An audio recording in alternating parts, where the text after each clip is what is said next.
오늘은 제7일째로 어서 돌아오라 이런 제목으로 오늘 호세아서 11장 12절에서 12장 14절까지 말씀을 보도록 하겠습니다. 우리는 어제 이 부모의 마음을 가장 아프게 하고 또 상처 주는 말이 무엇인가 하는 설문을 했는데, 그 설문 결과 부모의 말을 마음을 가장 아프게 하는 자식의 말이 보시는 것처럼 엄마 아빠가 나한테 해준 게 뭐 있어? 라는 이 말이다 하는 것을 보았습니다. 실로 이 말이야말로 참 모든 이 세상의 엄마 아빠가 들었을 때에 가장 힘들어하는 말 중에 하나이지요. 그런데 이런 말을 엄마 아빠가 나한테 해준 게 뭐 있어? 라고 하는 말을 가장 많이 하고 사는 사람들이 다름 아닌 누구일까요? 바로 하나님을 아버지라고 부르며 사는 이 하나님의 백성들이 아닌가 싶습니다. 이 호세아 시대의 이스라엘을 포함하여서 우리는 늘 하나님이 베풀어 주신 은혜를 쭉 내가 참 당연하게 여기고 아무렇지 않게 여기는 것 같습니다. 제일 무감각한 것 같습니다. 아무렇지 않게 여기면서 하나님이 어제 보셨지만 이스라엘을 호세아를 통해 불렀지만 들은 채도 하지 않았고 돌아보지도 않고, 또 보통 사람이 불러도 돌아보는데 하나님이 호세아를 통해서 이스라엘을 불렀지만 또 돌아보지도 않았고 또 들은 채도 하지 않고, 사람을 무시하는 것보다 더 하나님을 무시하면서 오히려 하나님이 부르시는 쪽과 반대 방향으로 이렇게 달려가서 그 헛된 우상을 섬기며 이렇게 하는 모습을 보았습니다. 그야말로 이것을 내자로 이렇게 우리가 줄이면 배은망덕입니다.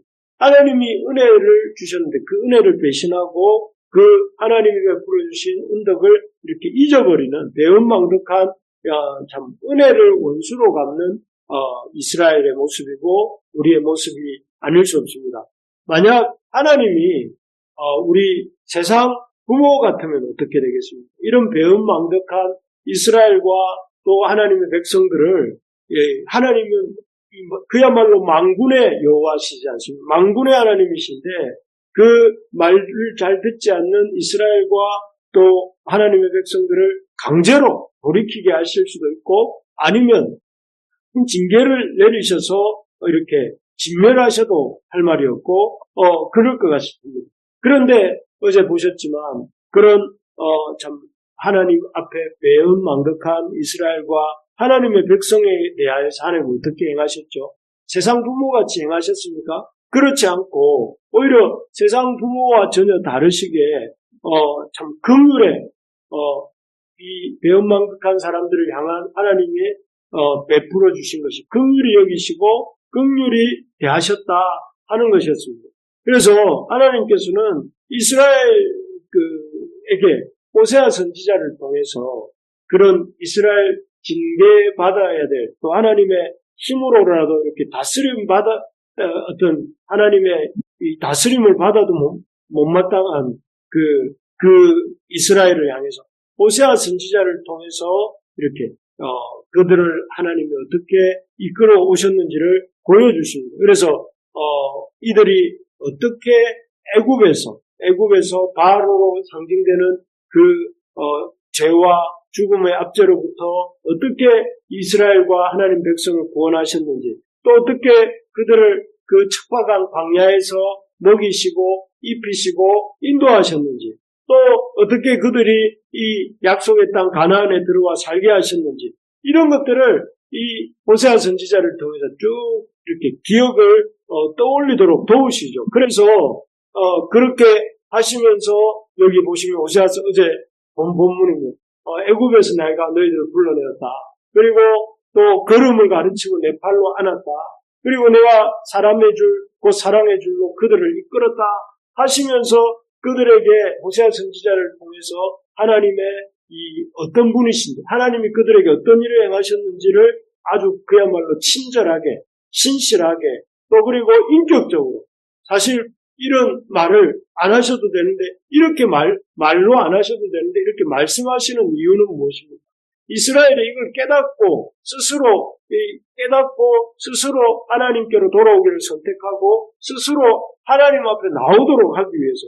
그래서 하나님은 지금 이스라엘을 무시하지 않으시고 이스라엘을 존중하시면서 이스라엘이 자신의 선택으로 하나님을 향해 나오도록 이렇게 대우하고 계시는 것입니다. 참 놀라운 하나님입니다. 하나님은 참 신실하시고 또 하나님은 친절하시고 하나님은 그러면서도 인격적이시고 긍휼이 풍성하신 하나님입니다. 우리가 믿는 하나님은 다시 말씀드리겠습니다. 신실하시고 또 하나님은 친절하시고 하나님은 인격적이시고 하나님은 긍휼이 풍성하신 하나님이시다 하는 것을 우리가 볼 수가 있습니다. 그래서 하나님은 참 이 우주의 만군의 여호와라는 말이 우주의 온 우주와 온 세상의 주님이신데 그런 만군의 하나님, 우주보다 크신 하나님, 우주가 얼마나 큰지 잘 아시죠?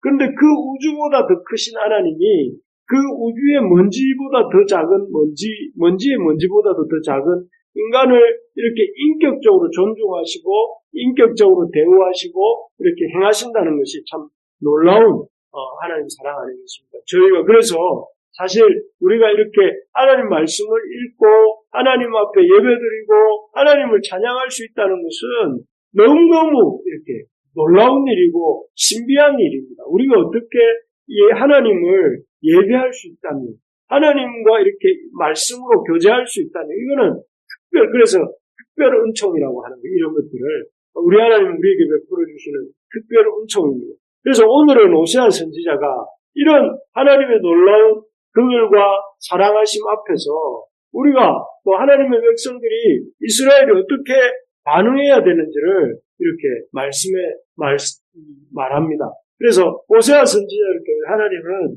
이 하나님의 놀라운 긍휼과 사랑하심 앞에 마땅히 보여야 할 하나님의 백성의 반응이 무엇인가 하는 걸 가르쳐 주시는데 무엇일까요? 우리가 하나님의 이런 놀라운 긍휼과 하나님의 사랑하심을 입었다면 우리가 해야 될 일은 첫째로 이 하나님께 돌아오십시오 하는 거예요. 하나님께 돌아오라고. 오세아서 11장 12절을 한번 같이 읽어봅시다. 에브라임은 이스라엘 족속은 나를 에워쌌고 유다는 하나님 하나님께 신실하시고 거룩하신 자를 위하여 정하시고 이렇게 되어 있습니다. 이 말씀은 어제 말씀에 이어서 어제 본문 말씀의 제일 마지막 구절인데요. 여러분 사단이 가지고 있는 가장 큰 무기가 무엇인가 하면 사단이 가지고 있는 큰 무기는 이 거짓과 속임수입니다. 여기 보면 11장 12절에 보면 에브라임은 거짓으로 이스라엘 족속은 속임수로 나를 에워쌌다 이렇게 나오는데 참 우리가 하나님의 은혜를 받았다고 할 때 스스로 속는 것이 무엇인가 하면 하나님의 은혜를 머리로 아는 것을 하나님의 은혜로 받았다 이렇게 생각을 합니다. 그래서 하나님의 은혜를 머리로만 알고 삶에 적용하지 않는 그래서 자기가 머리로 끄덕이기만 했으면 동의만 했으면 은혜를 받은 것처럼 착각하는 스스로 속는 것이죠. 이런 속임이 사단이 우리에게 주는 은혜를 받는 자리에서 사단이 우리에게 교묘하게 이렇게 역사하는 이런 방법입니다. 그래서 머리로만 동의하고 실제 삶이 변화되지 않는 거죠. 지금 호세아서 11장 1절에서 11절까지 어제 본문에 보면 하나님의 그 크신 긍휼에 대해서 얘기를 했어요. 그런데 그 긍휼에 대한 말씀을 듣고 난 뒤에 참 은혜로운 말씀이 들었잖아요. 들었는데 그 들은 이스라엘의 반응이 여전히 어떻게 나타나냐면은 에브라임은 거짓으로 이스라엘 족속은 속임수로 나를 에워쌌다. 여전히 머리로는 하나님의 은혜를 아는지 몰라도 이 삶으로는 태도로는 거짓과 속임수로 하나님을 여전히 대하고 있는 이 에브라임과 이스라엘에 대해서 하나님이 이렇게 말씀하고 있는 것이죠. 그래서 하나님께서는 참 그런 놀라운 하나님의 은혜를 듣고도 머리로만 그렇게 끄덕이고 실제 삶 속에서는 하나님의 사랑과 긍휼에 대해서 어떤 반응을 보이지 않는 이런 모습들에 대해서 참 하나님께로 돌이키지 않고 여전히 하나님 앞에 이렇게 나오지 않는 그 이스라엘을 이렇게 나무랍니다. 그래서 12장 1절에 보시면 이스라엘이 어떻게 행하고 있냐면은 에브라임은 바람을 먹으며 동풍을 따라가서 종일토록 거짓과 포악을 다하며 그리고 아수르와 계약을 맺고 기름을 애굽에 보내는 거예요. 하나님의 그 긍휼에 대해서 그렇게 실컷 들어놓고도 돌아서서는 여전히 이 아수르를 의지하고 애굽을 의지하고 그렇게 거짓과 포악을 더하고 이런 행동을 하고 있는 것입니다. 그래서 참 이에 하나님께서는 마음이 답답해 하시면서 하나님 누구 얘기를 하시느냐면은 하나님 야곱 얘기를 합니다. 야곱이 참 원래 이스라엘의 원조상 아니겠습니까? 그런데 그 야곱이 참 어떤 사람인가? 야곱은 그 행실이 이렇게 이 야곱이라는 이름 자체가 속이는 자라는 뜻이고 그의 태어나면서부터 아주 형의 발 뒤꿈치를 잡고 태어나고 일생 동안 형을 속여서 장자의 명분을 뺏기도 하고 또 외삼촌 라반의 집에 가서는 외삼촌 라반을 이렇게 눈을 피해서 자기 재산을 증식하기도 하고 늘 이렇게 자기 중심적으로 자기 꾀로 살아갔던 사람입니다. 그런데 그런 그가 야곱은 어찌 보면 하나님의 백성이지만 하나님의 말씀대로가 아니라 자기 식대로 열심히 살았던 자기 계획으로 자기 꾀로 자기 능력으로 열심히 살려고 했던 사람이죠. 그래서 마치 지금의 이스라엘이 하나님 말씀을 들었으면서도 전혀 하나님 말씀 앞에 어떤 반응도 없이 여전히 자기가 하고 싶은 그 아수르를 의지하고 또 애굽에 나아가고 하는 그 이 이스라엘의 모습을 이 야곱의 모습과 이렇게 비교하시는 것이죠. 그런데 그 야곱은 어떻게 했느냐면은 이 베델이라는 곳에서 그 야곱 아반의 집에서부터 집으로 돌아올 때에 베델이라는 곳에서 하나님 앞에 이렇게 나아가게 되죠. 그걸 나아가서 참 하나님의 어떤 복을 강구하는 약복강에서 하나님의 그 복을 구하고 복을 구하면서 하나님께 강구할 때에 하나님이 그곳에서 이 그를 만나 주시고 그를 이렇게 그에게 이스라엘이라는 이름도 주시는 사건이 일어납니다. 그래서 결국 야곱은 평생 하나님을 알면서도 하나님 찾지 않고 하나님의 생각보다는 자기 생각을 밀고 나가면서 살았지만 그가 인생의 위기를 만났을 때에 그 인생의 위기 앞에서 하나님께 나왔고 하나님께 간구하였을 때에 하나님이 그를 만나주시고 거기에서 말씀하셨다. 이 얘기를 이렇게 호세아를 통해서 하나님 들려주십니다. 이것을 통해서 이스라엘아 너희가 하나님의 뜻과 상관없이 이때까지 살았을지라도 이제는 돌아와서 너희 조상 야곱이 나에게 간구했던 것처럼 너희들도 나에게 간구하거라. 그러면 내가 너희 조상 야곱을 만나준 것처럼 내가 너희들을 만나주겠다. 그러면서 하나님이 뭐라고 하시냐 6절에 보니까 그런즉 너희 하나님께로 돌아와라. 그래서 돌아와서 인애와 정의를 지키며 항상 너희 하나님을 바랄지니라. 이제 말씀 듣고 이렇게 말씀을 듣고는 전혀 상관없이 사는 그런 삶을 청산하고 말씀을 들었으면 그 말씀 붙들고 하나님께로 돌아와서 하나님을 바라면서 너희 조상 야곱이 나에게 은혜를 강구하며 나에게 매달렸던 그때처럼 너희들도 그렇게 하라 이렇게 말씀하시는 것이죠. 그렇게 할 때 하나님이 그들을 참 이렇게 회복시켜 주시고 그들을 새롭게 하시겠다 하는 것입니다. 그렇습니다. 하나님이 원하신 하나님의 사랑과 그 크신 긍휼의 앞에서 하나님의 백성과 이스라엘에게 원하시는 반응은 하나님께로 돌아오는 것입니다. 실제로 돌아와서 그 삶의 하나님 아닌 것들을 의지하던 삶에서 하나님을 의지하는 삶으로 돌아와서 하나님을 찾고 하나님께 이렇게 간구하고 그래서 하나님을 만나는 그래서 그 하나님과 하나님의 은혜를 깊이 체험하면서 살아가는 그런 삶을 원하신다는 것이죠. 그래서 우리가 이 머리로만이 아니라 실제로 하나님이 긍휼이 풍성하시다는 것을 돌아와서 체험하고 그리고 그 하나님과 더욱더 깊은 교제로 나아가기를 원하신다 하는 것입니다. 바라는 것이 그런 것입니다. 여러분, 우리 부르심의 가족들이 이번 특별 저녁 기도회를 통해서 그 하나님 앞에 이 야곱이 베델에서 또 약복강에서 하나님을 만났던 것처럼 이 하나님을 만나는 기도회가 되기를 바랍니다. 그리고 그것이 마음에 깊이 새겨져서 기회가 있을 때마다 하나님께 나오는, 그래서 기도회가 있다면 기도회에 나오고 예배가 있다면 예배를 드리고 또 성경을 배우는 자리가 있다면 성경을 배우고 또 우리가 함께 말씀을 읽자고 하면 또 말씀을 읽고 그렇게 하나님의 그 자리로 나오는 것, 그걸 하나님이 원하신다는 거예요. 이스라엘에게 하나님이 원하시는 것은 그 크신 긍휼과 은총을 통해서 이스라엘에게 베푸시면서 이스라엘에게 실제로 원하시는, 이스라엘이 이 헛된 것을 향해 가던 길에서 돌이켜서 이제 세상의 것들을 이렇게 누리게 급급했던 그것들을 돌이켜서 하나님께로 돌아와서 하나님의 은혜 받는 자리로 하나님 앞으로 나아오는 그런 길을 원하신다는 것입니다. 여러분, 이번 특별 저녁 기도회를 통해서 받은 은혜가 있다면 그 은혜에 대한 우리의 합당한 반응이 무엇일까요? 그 반응은 하나님께로 이제 나오는 것입니다. 하나님께로 나와서 하나님의 말씀을 이렇게 붙들고 하나님의 주시는 그 은혜를 누리고 또 그 은혜에 따라 사는 것이죠.